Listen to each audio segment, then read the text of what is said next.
Like if I had this video card in my car and the cops search it, they would like pull this out and arrest me. It's definitely strong. That's some strong stuff. My eyes are gonna be red at the end of this. Is this something you guys would pay extra for on your video card? Absolutely not.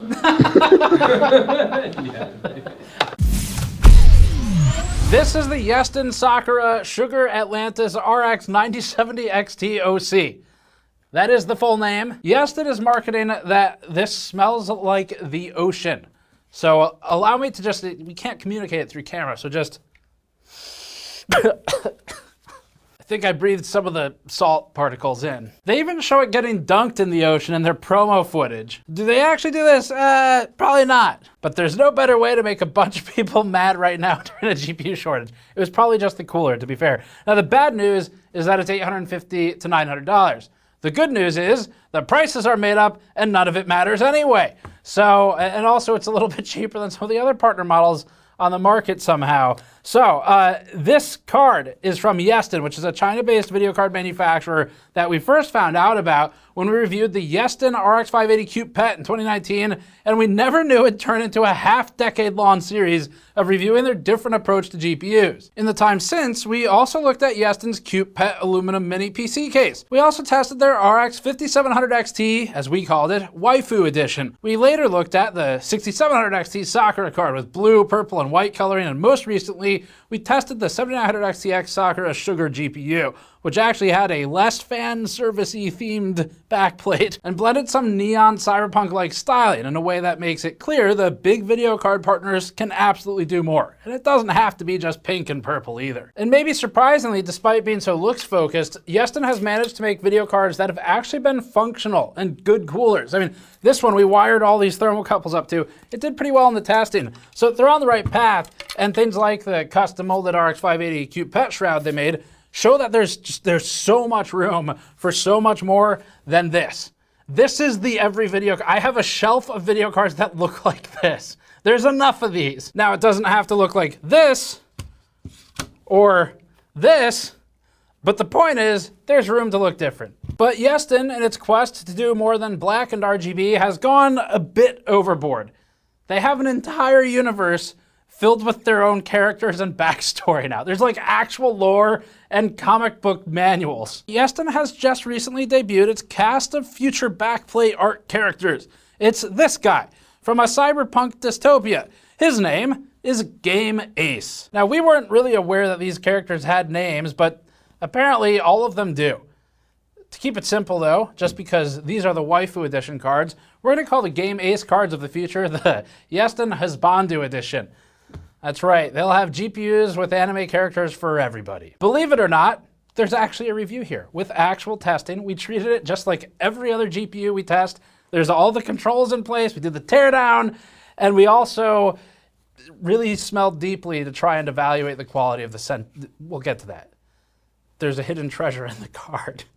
Let's get to the review. Before that, this video is brought to you by the Montech Hyperflow series of liquid coolers. The Montech Hyperflow aims to compete with other affordable liquid coolers by fighting on price to performance.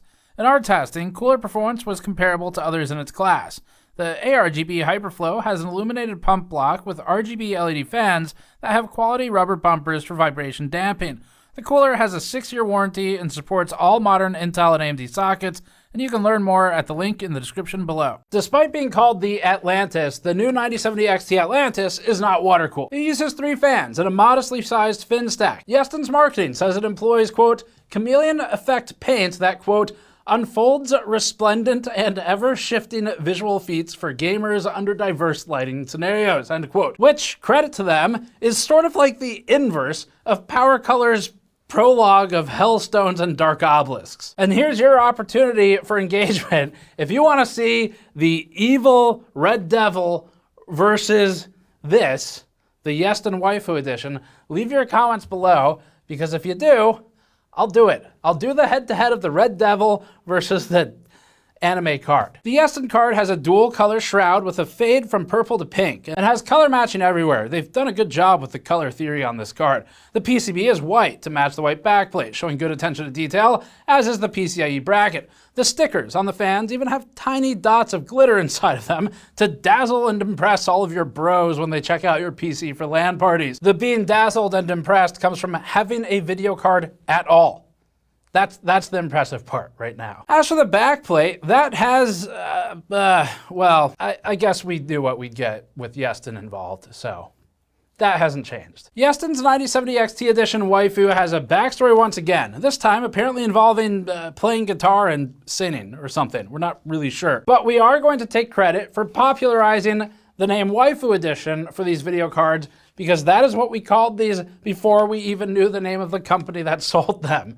And now, the company itself has followed our lead and leaned into the popularity of this name and has begun calling their own products Waifu GPUs. And Yeston, if you're watching, I just want you to know we didn't mean it. It was a joke. It's not actually what we call these things. I don't know if it was a translation thing or if they're just leaning into it for marketing, but well, Joshi Kaiwan Xiao. But it is now. It's stuck, apparently. The important part is that marketing says, quote, "It comes with an ocean-themed fragrance module, which ensures a long-lasting pleasant scent," end quote. If the fragrance module is truly inside of this, then we're gonna look for the modular fragrance. So let's go to the teardown. And the big change here is a large flow-through area. They're doing this better than Gigabyte is doing, for example, where Gigabyte's 9070 XTs, it's like 90% metal in here. They've got what looks like flow-through and then they cover it all so it can't actually do anything. So that's cool to see Yeston trying to actually do something for thermal design that's mechanically functional,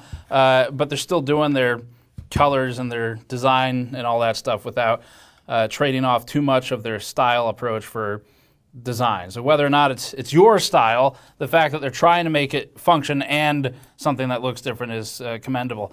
So for things that aren't looks, the way this is laid out, there's the fin stack in here is vertically oriented. That means the air is going to go out this way and out the bottom. It's pretty typical.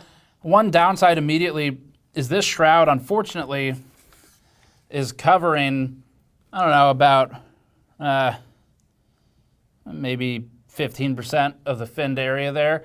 So more air could come out here if it weren't blocked by a big piece of plastic. So that's unfortunate. That will affect the thermal results. For the rest, other quick stuff. So they've got the 3 PCIe power connectors here. And then through these two, like, I don't know, Google Maps, you are here indicators or whatever, there's 2 switches inside of those holes. So if we flip this around, you can kind of see them down there. So this one's a BIOS switch, the other one's an LED switch. You can flip that, you'd have to reboot it, ideally reinstall drivers. It should have another VBIOS on it, we'll talk about that though. And then that just toggles the LEDs straight off, which is a useful function to have. So this should be pretty straightforward. There's 2 screws over here. There's gonna be another one here, another one here. Fortunately, they haven't put any screws in any particularly awkward locations. And then over here, we've got screws coming through the other side. So we'll look at those. And then we've got the 4 for the actual heatsink secured to the PCB itself. Let's see, this might be really easy. I'm gonna track the screws on the screw tracking grid as usual. That goes down there. And you can grab one of these mod mats. On store.gamersaccess.net, we sell these. It directly helps support our content. We've been selling them for years and years now. People seem to really like them for PC building. And plus, they've got pinout diagrams. Like this is actually a wiring diagram for Ethernet cables. So you can grab that on the store. So we've loosened up over here. Those were securing it into the fin stack directly. PCB, obviously, it cuts off shorter over here.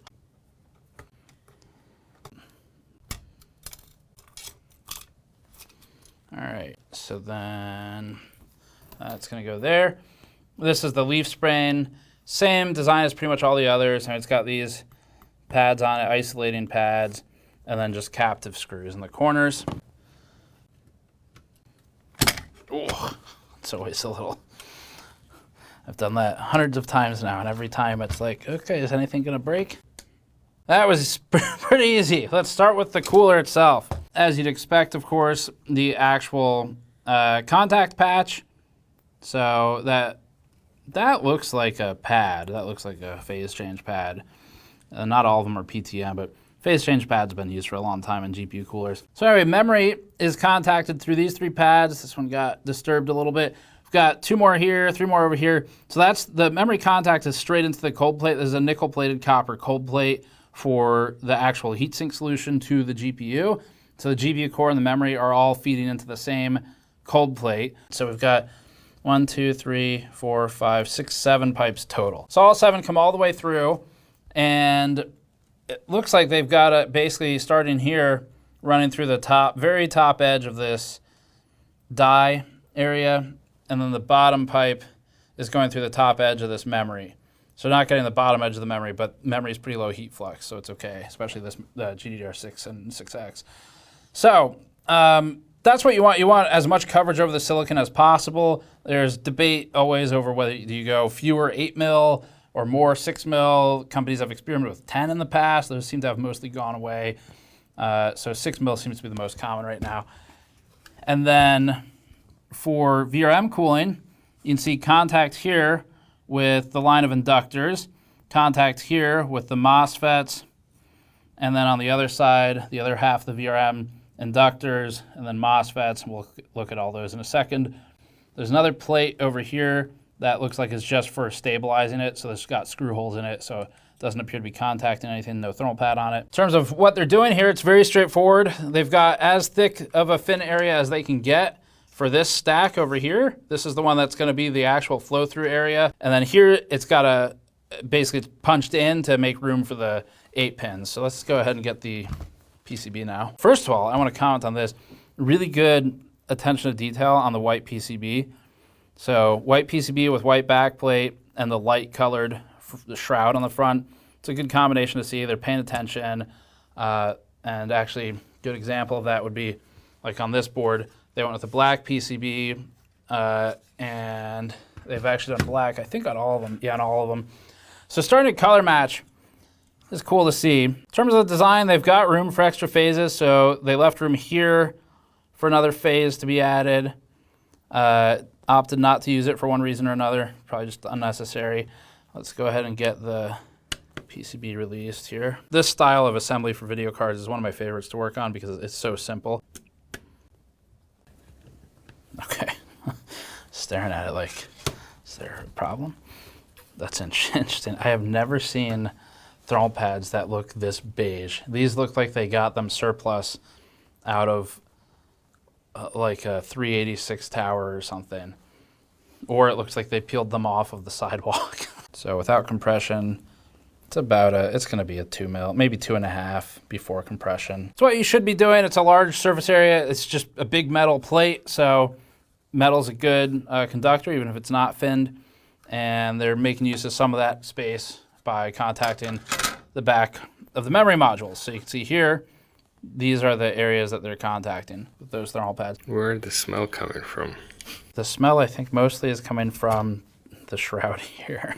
It's like Zoolander, except the smell is inside the computer. So there's gonna be 4 screws I take out in these corners to just release the shroud from the fin stack. That's nice. They've got a cutout here to accommodate a driver. So they're thinking about design. I mean, that's just for their assembly people, I'm sure, but.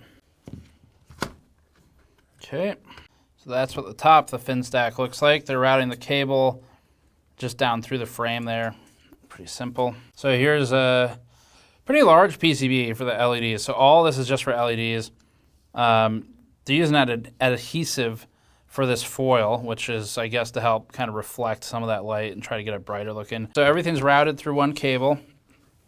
They've got the 3 fans are mounted with just 4 screws, pretty standard. Oh, wait, is that the, oof, that's the, I found it.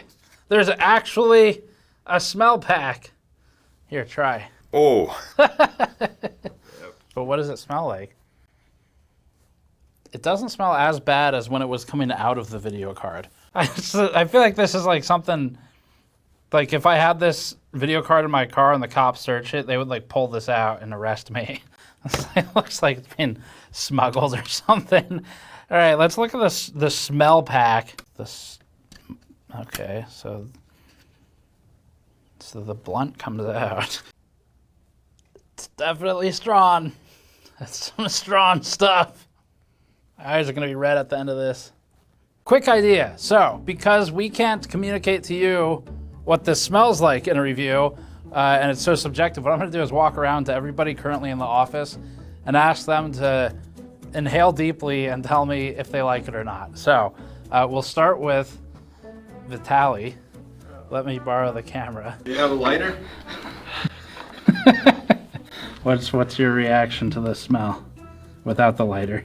Comments? No comments. No comment. Does it smell like the ocean? No, it smells like air freshener, car air freshener. Air freshener. We can put that back.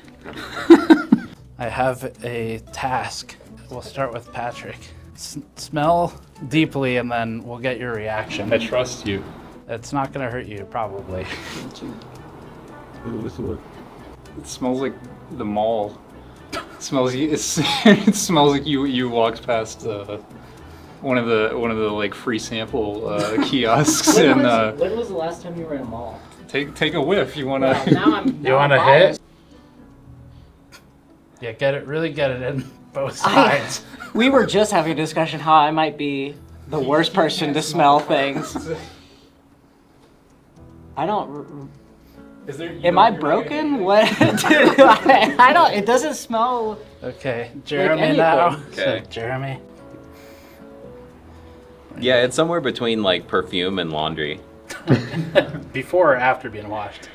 There's perfume and detergent. After. Both. After. Okay. This is Yeah, the, it's like it's fabric softener. Is this the ocean Is that the ocean? This is Yeah. the scent module. So the I found it. It's actually in the card. First, Jimmy does article conversions. Oh, no. You can thank him This is for like it. What's going on? It's not. It is not live streamed. All right, here you can I'm take holding it. it? Yeah. Okay, snip it. Yep. Good or bad or. It almost smells like a Glade plug-in or something like that. Okay. Yeah. Yeah. Tannen. Smell this and let me know what you think. Smells pretty nice. The first person who. So we've got you and Jimmy now. Kind of like a car freshener. Okay, so that's two people on car freshener. Tropical. Tropical. So this is the scent module that is installed inside of a video card. Wow. When you plug it in, the whole room starts to smell like that? Or? As soon as the fans start going, it kind of spews this smell out. Is this something you guys would pay extra for on your video card? Absolutely not. I don't know, like, you can tell me what this is in the comments. Is this like a thing? Is this a product that's, I don't know what it's made out of. Feels like maybe just like a plastic or something. Do they just spray the plastic? Is the smell hardened and crystallized into a cylinder that they then roll?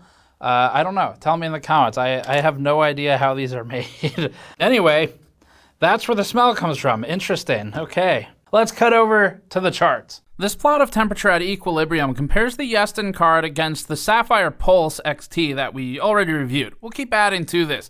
So far, the two cards are hitting the same GPU edge temperature at 56 degrees Celsius when in a controlled ambient of plus or minus 1 degree Celsius from 21C.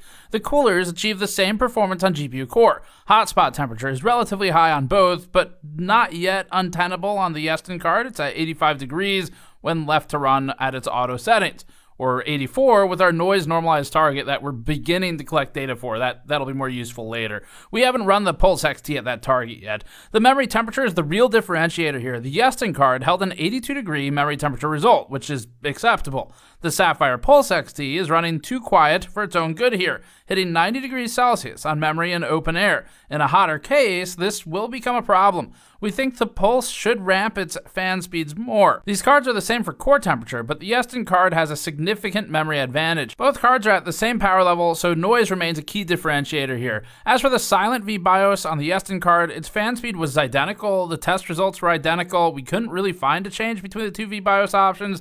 This isn't the first time we've seen this. When you flip the switch, you reboot, you should reinstall drivers really too, and then it should actually be different. It looks like this is just the same BIOS twice. We don't know if it was a flashing issue But either way, there was no difference in testing. You still have the switch to install your own VBIOS or something if you wanted to, but it didn't seem like there was a separate one from Yeston. This plot shows thermals over time to better understand the fan ramp and hysteresis. The Yeston GPU ramped to about 50 degrees initially, kicking on the fan to 1450 RPM and holding temporarily. This briefly stalled the temperature climb, but then the temperature continued ramping. That part's expected behavior until it hit steady state. Weirdly, the fan speed dropped massively after this. It fell from 1450 RPM to around 1100 to 1160 RPM.